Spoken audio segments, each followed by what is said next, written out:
isang bata sa kanilang bakuran dala sa pagupit na naabutan ng kanyang nanay.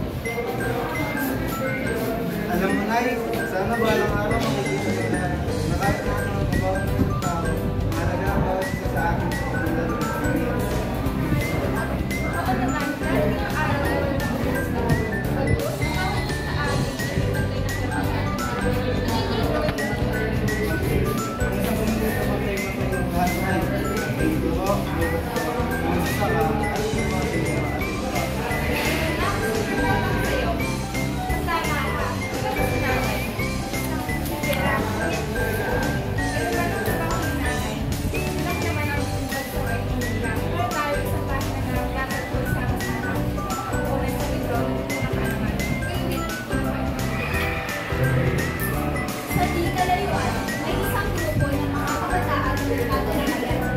Alam niyo ba, dapat natin pahalagaan ang lahat ng pagkakas.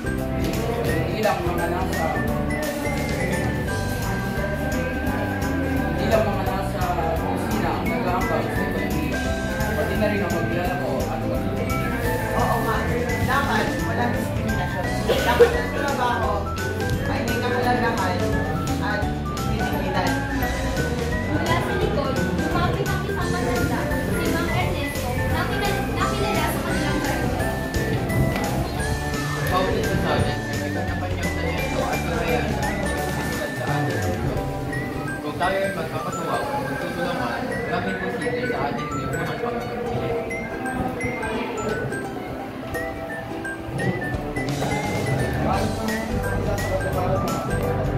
Kapamamagitan ng pagkakasya sa bawat isa, pagpapahalaga sa bawat kontribusyon at hindi pagkaroon ng kontribusyon. Dapat Na may konektado sa aming report na pinagkatang ngayon ay nangipunan ng kabutihang pangkat. Kabutihan ang dapat manaig sa ating lungkulan upang mapanatili ang pagkakain sa ating bansa. May isang komunidad na matatagpuan sa isang bayan sa Dabiq City. Ang mga nakatira rito ay nanitikahan ng mapayapa at nagana sa isa't isa. Patingin na ng ating bansa.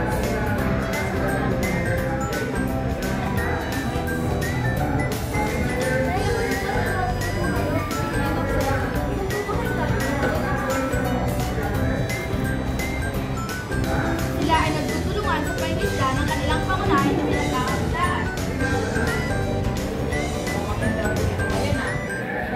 Ngunit sa kabila ng pagiging mapayapa ng komunidad na ito, ang ilog na siyang nagbibigay sa kanila ng kabuhayan ay siyang dahilan para mahuli sa klase ang mga bata at ibang nagtatrabaho sa sila dahil kailangan nilang gamitin ang ilog.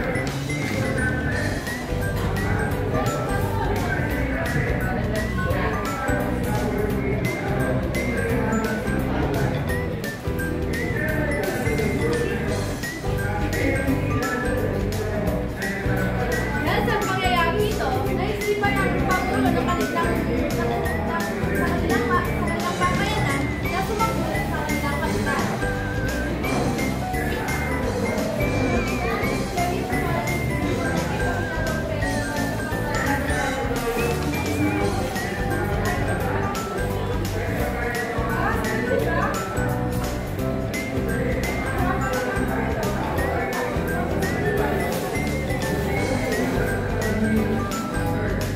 At napubahan na nga ang paggawa nila ng tulay. Sila ay nagkita upang magbabahay sa tulong ay sa ayos ng agad-agaran. Dahil nagsisimula na rin ang tayo.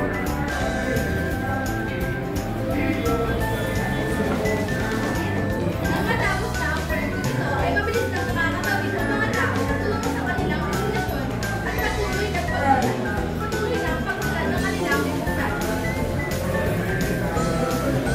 At dito na tatapos ang aming pagtatanghal na nagpapakita ng mga pagkakas.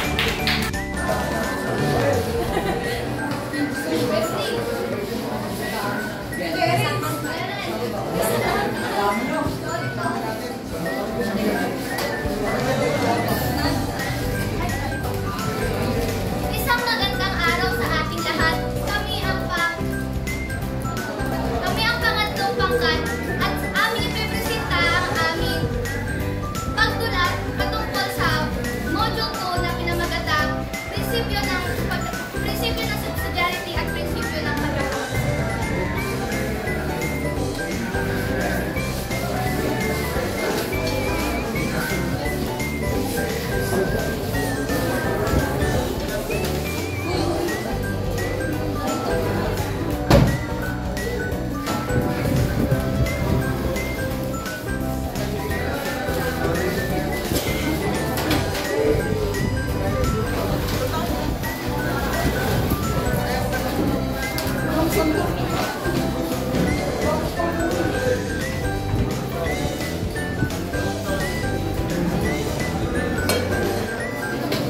araw na ito, isasagawa ng barangay ang feeding program na patungo sa mas malusog at mas magandang kinabukasan ng mga kabataan. Sama-sama nilang sasalubungin ang pagbabago sa kanilang barangay. Magandang araw po sa ating lahat. Ako po sa Representative Mayor. At yun po ay dulisan natin ang feeding program ng ating barangay. Ito na po mga sasakapan na para po pinapakuha para sa barangay. Ayos, ayos na lahat. Totoo lang, Lucas. Sigurado ko sa mga bata. Maraming salamat po, Mayor. Talagang mababalik ang mga tao dito sa barangay. Kung wala kayo, hindi magiging posible ang mga feeding program dito. Ang pagpapakain sa mga bata ay hindi lamang tungkol sa pagkain. Ito rin ay simbolo ng pagmamagsakit at pagkakaisa ng kanilang komunidad. Uy, ang dami pagkain. Ayos talagang feeding program ng mga mayor at ng barangay. Oh, anak, para sa ito. Teka, kumain na ba kayo?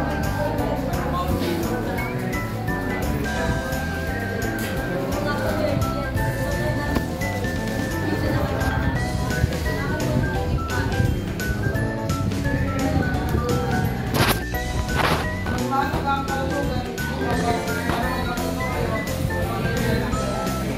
Sa likod ng bawat hotdog na pagkain ay may hangarin na hindi lamang kunin ang mga tiyan, kundi ang pag-asa ng kabataan para sa kanilang kinabukasan.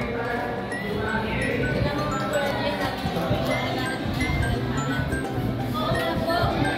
Salamat din po sa mga tumulong din sa feeding program. Tama, basta may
maaari na kayong dito. Nandito tayo upang pag-usapan ang kalagayan ng ating pamilya. Maaari pong maitanong sa inyo kung ano ang mga kalagayan at mga problema ng ating pamilya. Magandang araw po, Sir Nestor. Ako ay Sama. At hanggang po po ang hirap sa ating sektor.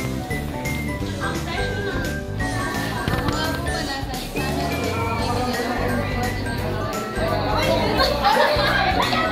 Gagamulan mo! Nalalapit na naman ang halalan. Kailangan na naman may ayos ang kada barangay. Ngunit paano ito maaaring kung may darating na bagyo? Nagpulong-pulong ang mga kagawad ng barangay at ang kapitan tungkol sa darating na halalan. Napalitaan ko na nalalapit naman ang halalan. Napalitaan ko rin ang bawat kaso. Pero paano natin matutuloy ang eleksyon kung may darating na bagyo? Kailangan sa madaling panahon na ilikas natin ang ating mga kababayan. Ngunit paano natin dadalhin ang ating mga kababayan? Kung gaano buwan ang ating mga bagyo? May bubukas na Bakulan Center sa malapit na barangay na maaari kong puwalan ng Bakulan Center. Dito na maaari puwalan ng ating mga kababayan. Ngunit ilang araw na mga kung may ilikas natin ang mga kababayan. Kapag tutulong-tulong tayo, ay mapapadali ang ating paglilikas. Dumating ang ating gabi at nagsimula ang magkahay-kahay sina Ginang Jesus at ang mga kanyang kagawad.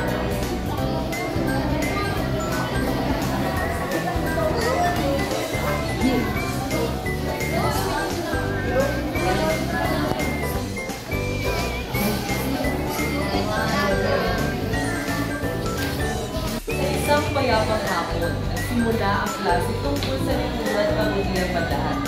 Pumasok si teacher ng anti, handa na magbigay ng aral. Ano sa tingin niyo ang ibig sabihin ng kabutihang panlahat?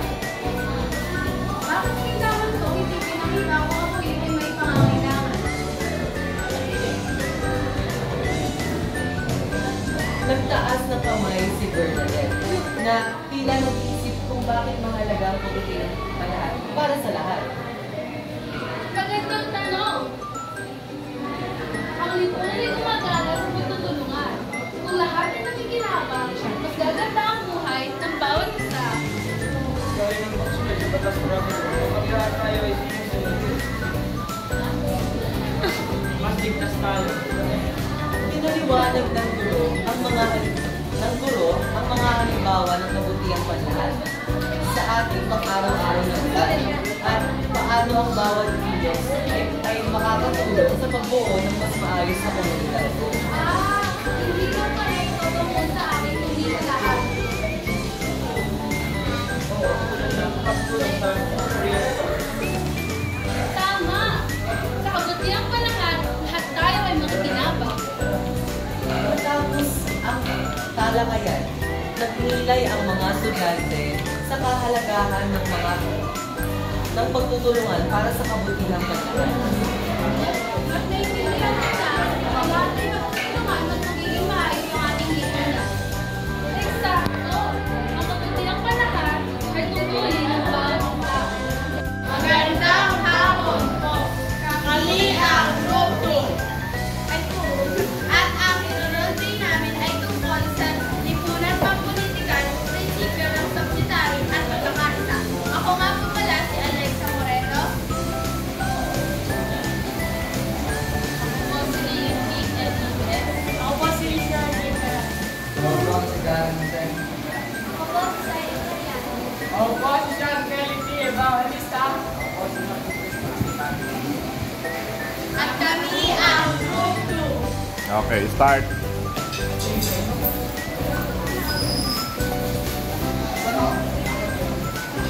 Nagtipon-tipon ang mga namumuno upang pag-usapan ang gagawing proyekto para sa Corpus. Kailangan na namin sabihin ang problema para sa mga dati sa mga bayan. Corpus. Ang sabi sa ang tungkol dito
ang grupo, di mapapatalo. Sa aming grupo, kami ang panalo. Andito na ang upan, di mapatalo. Sa mga kalaban,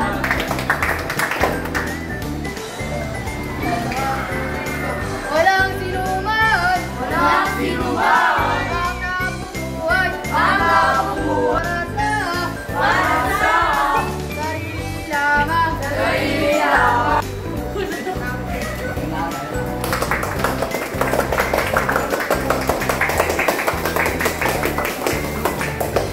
Ayon kay Doktor, Manila Junior, isang profesor, ng filosofiya, sa Ateneo, de Manila, Alive City, ang buhay ng tao, ay panlipunan, makikita sa